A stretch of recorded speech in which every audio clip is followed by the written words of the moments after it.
അസ്സലാമു അലൈക്കും വറഹ്മത്തുള്ളാഹി വബറകാതുഹു. ബിസ്മില്ലാ അൽഹംദുലില്ലാ. സുബ്ഹാനക ലാ ഇൽമ ലനാ ഇല്ലാ മാ അല്ലംതനാ ഇന്നക അൻതൽ അലീമുൽ ഹകീം. മുസ്ലിങ്ങളുടെ സർവാംഗീകാരമായ പ്രമാണമാണ് വിശുദ്ധ ഖുർആനും തിരുസുന്നത്തും. വിശ്വാസികളുടെ ജീവിതം ക്രമപ്പെടുത്തേണ്ടത് ഈ പ്രമാണങ്ങളുടെ വെളിച്ചത്തിലാണ്. നമുക്കറിയാം, മുസ്ലിമിൻ്റെ ജീവിതത്തിൽ ഒഴിച്ചുകൂടാൻ പറ്റാത്ത ഒരു അമൂല്യ സമ്പത്താണല്ലോ പ്രാർത്ഥന.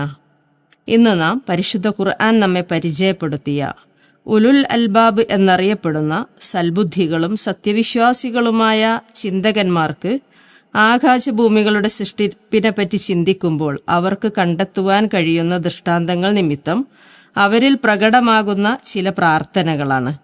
സൂറ ആല ഇമ്രാനിൻ്റെ 191 മുതൽ 194 വരെയുള്ള ആയാത്തുകളിൽ നമുക്കത് കാണാൻ സാധിക്കും. പ്രാർത്ഥന ഇങ്ങനെയാണ്: الذين يذكرون الله قياما وقعودا وعلى جنوبهم ويتفكرون في خلق السماوات والأرض ربنا ما خلقت هذا باطلا سبحانك فقنا عذاب النار. നിന്നുകൊണ്ടും ഇരുന്നുകൊണ്ടും കിടന്നുകൊണ്ടും അള്ളാഹുവെ ഓർമ്മിക്കുകയും ആകാശങ്ങളുടെയും ഭൂമിയുടെയും സൃഷ്ടിയെപ്പറ്റി ചിന്തിച്ചു കൊണ്ടിരിക്കുകയും ചെയ്യുന്നവരത്രേ അവർ.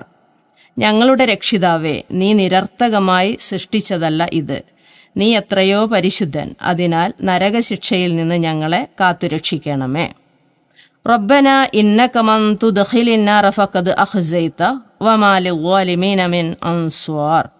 ഞങ്ങളുടെ രക്ഷിതാവേ, നീ വല്ലവനെയും നരകത്തിൽ പ്രവേശിപ്പിച്ചാൽ അവനെ നിന്ദ്യനാക്കി കഴിഞ്ഞു. അക്രമികൾക്ക് സഹായികളായി ആരുമില്ല താനും. റബ്ബന ഇന്നനാ സമഅനാ മുനാദിയൻ യുനാദി ലിൽ ഈമാനി അൻ ആമിനു ബിറബ്ബിക്കും ഫആമന്നാ റബ്ബന ഫഗ്ഫിർ ലനാ ദുനൂബനാ വകഫിർ അന്നാ സയ്യിആതിനാ വതവഫനാ മഅൽ അബ്റാർ. ഞങ്ങളുടെ രക്ഷിതാവേ, സത്യവിശ്വാസത്തിലേക്ക് ക്ഷണിക്കുന്ന ഒരു പ്രബോധകൻ നിങ്ങളുടെ രക്ഷിതാവിൽ വിശ്വസിക്കുവിൻ എന്ന് പറയുന്നത് ഞങ്ങൾ കേട്ടു. അങ്ങനെ ഞങ്ങൾ വിശ്വസിച്ചിരിക്കുന്നു. ഞങ്ങളുടെ രക്ഷിതാവേ, അതിനാൽ ഞങ്ങളുടെ പാപങ്ങൾ ഞങ്ങൾക്ക് നീ പുറത്തു തരികയും ഞങ്ങളുടെ തിന്മകൾ ഞങ്ങളിൽ നിന്ന് നീ മായ്ച്ചു കളയുകയും ചെയ്യണമേ. പുണ്യവാന്മാരുടെ കൂട്ടത്തിലായി ഞങ്ങളെ നീ മരിപ്പിക്കുകയും ചെയ്യണമേ.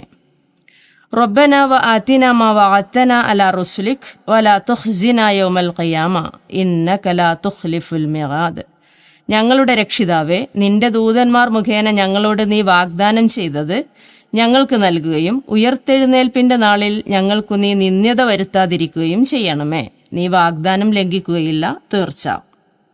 ബുഖാരി മുസ്ലിം ഉദ്ധരിക്കുന്ന ദീർഘമായൊരു ഹദീസിൽ നമുക്ക് ഈ പ്രാർത്ഥനകളുടെ ഒരു സുന്നത്തുകൂടി മനസ്സിലാക്കാനാവും. റസൂൽ സല്ലല്ലാഹു അലൈഹി വസല്ലമ പാതിരാത്രിയിൽ ഉറക്കിൽ നിന്ന് എഴുന്നേറ്റപ്പോൾ ഉറക്കിന്റെ മയക്കം നീങ്ങുവാൻ അവിടുന്ന് കൈകൊണ്ട് മുഖം തടവി എന്നും ശേഷം ഈ പ്രാർത്ഥനകൾ ചൊല്ലുകയും ചെയ്തതായി ഹദീസിൽ നമ്മൾക്ക് കാണാൻ സാധിക്കും. ശേഷം വുളു ചെയ്ത് നമസ്കരിക്കാൻ നിന്നതായും കാണാം. പ്രാർത്ഥനയുടെ എല്ലാ മര്യാദകളും സുന്നത്തുകളും ഉൾക്കൊണ്ടുകൊണ്ട് നാം എല്ലാവരും നിത്യജീവിതത്തിൽ ശീലമാക്കാൻ ശ്രമിക്കുക. അള്ളാഹു തൗഫീക്ക് ചെയ്യട്ടെ. ആമീൻ.